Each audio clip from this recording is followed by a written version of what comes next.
Hey Antoni, can you explain European healthcare systems? Hey Anthony, I really want to know about European healthcare.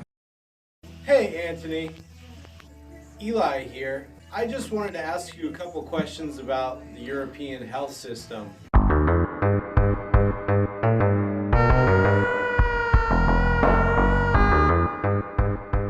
So, everyone's been asking me, like, Anthony, I don't really understand these European healthcare systems. Could you explain these European healthcare systems to me?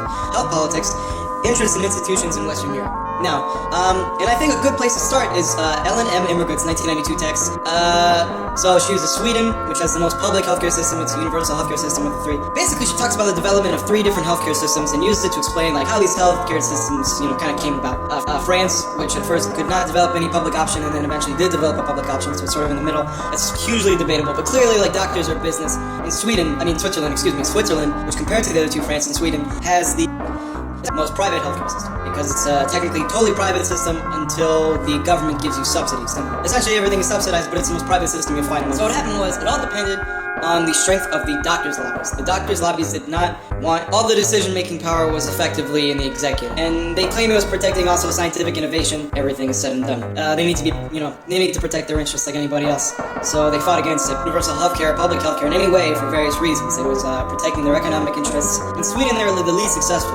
They couldn't influence any lawmaking body. They couldn't influence the legislature, and that's why there's a private healthcare system in Switzerland that's only really state subsidized after. Basically, like, even if they really could influence the legislature, which they were getting more successful at, and so the doctors got fucked on that one. In France, it was a little more difficult. The Fourth Republic of France, after World War II, back then, they didn't really give a shit. You have to, like, get at least, like, 5% of, like, votes in order for your party to enter parliament and have some seats in parliament.